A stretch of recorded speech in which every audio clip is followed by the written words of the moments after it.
Salut tout le monde, j'espère que vous allez bien. Aujourd'hui je vous retrouve pour la dernière vidéo Halloween et notre 6e look et je vous propose cette demi-poupée là, donc inspirée du personnage Coraline pour ceux qui l'ont déjà vu en dessin animé ou en dessin ou ce genre de choses. Je m'en suis un petit peu inspirée et je l'ai revisité un petit peu à ma façon. Donc on a quand même le principal avec l'œil en bouton et le sourire ici un petit peu retravaillé et rattaché avec des épingles à nourrice, mais je me suis inspirée un petit peu de ce look-là à ma façon. Si vous ne me suivez pas encore sur mon compte Instagram, je vous laisse mon nom juste ici pour voir les looks précédents et retrouver bien évidemment celui-ci.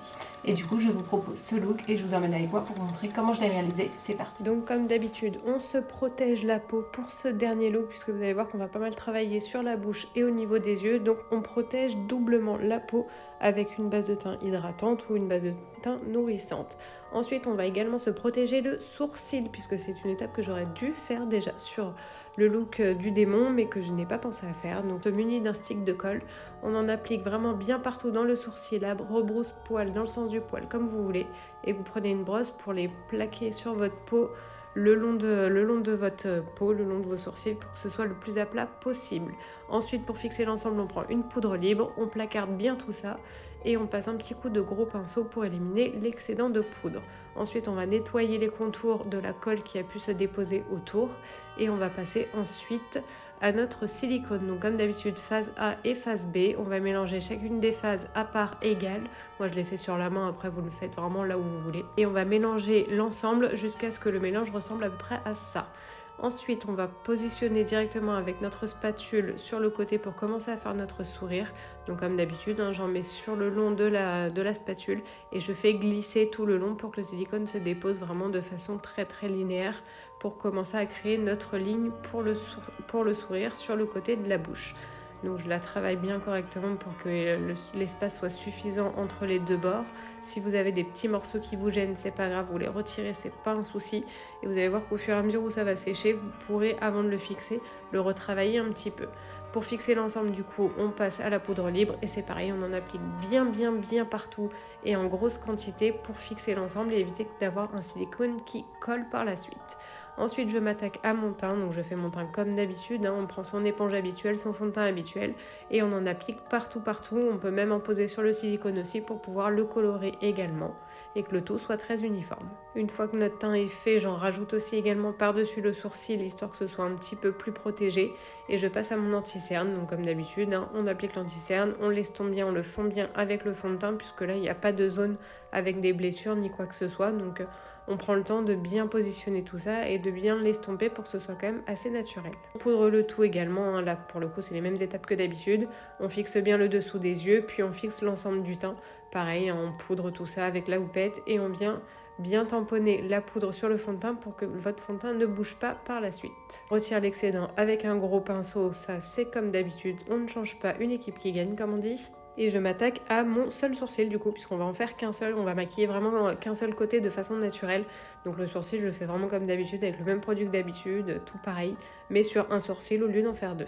Une fois que c'est fait, on applique un petit peu de base à paupières sur la seule et unique paupière que nous allons maquiller. On applique bien partout et on applique un beige ou une couleur claire sur le dessous de l'arcade sourcilière pour aider à estomper et illuminer le dessous de l'arcade. Par la suite, j'applique une couleur un petit peu rose clair que je vais mettre dans le creux paupière et je vais l'estomper avec une couleur qui est un petit peu jaune pâle, histoire de pouvoir le dégrader correctement et de pas juste avoir une grosse barre de rose.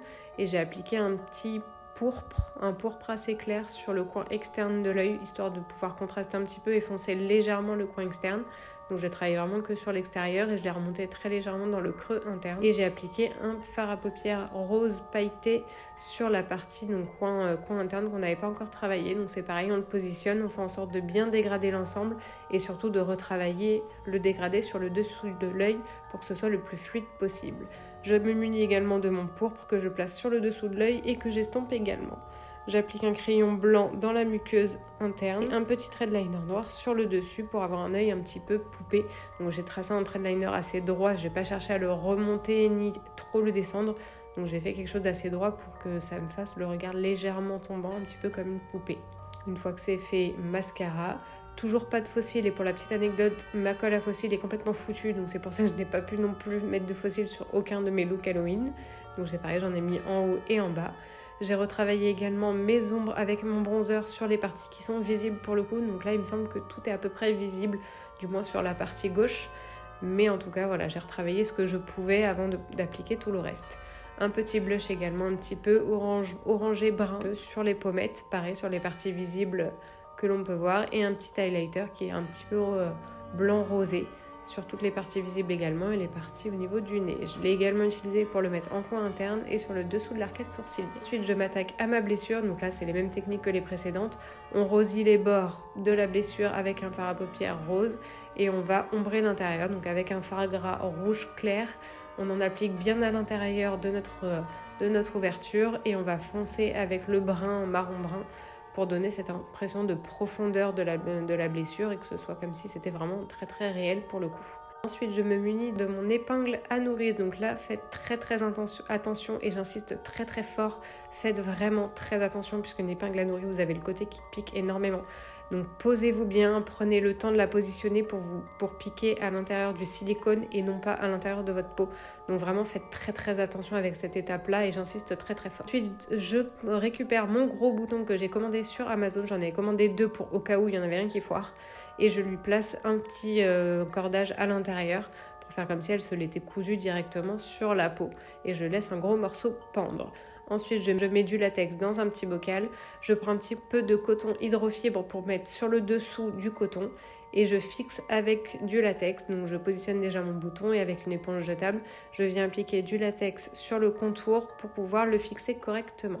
Une fois que le tout est bien sec, je viens colorer un petit peu les bords avec le fard gras rouge toujours, histoire de pouvoir camoufler un petit peu les raccords et que ce soit un petit peu moins visible sur le contour du gros bouton qu'on a appliqué par-dessus l'œil. Je le fonce également avec le brun, histoire que ce soit vraiment plus réaliste pour le coup. Et j'applique un rouge à lèvres, celui-ci c'est la teinte Lolita de chez Kat Von D. Donc c'est une teinte qui est assez rose-brun à peu près. Et puis j'ai appliqué ça assez naturellement et j'ai terminé avec mon faux sang que j'ai appliqué bien à l'intérieur des blessures. J'ai fait en sorte d'avoir de belles coulures sur le côté du sourire. J'en applique aussi tout au contour du gros bouton en évitant d'en mettre sur le coton évidemment pour qu'il reste le plus blanc possible. Et avec une éponge à barbe, j'en applique un petit peu partout pour faire mes éclaboussures de sang. Et vous voilà transformé en demi-poupée.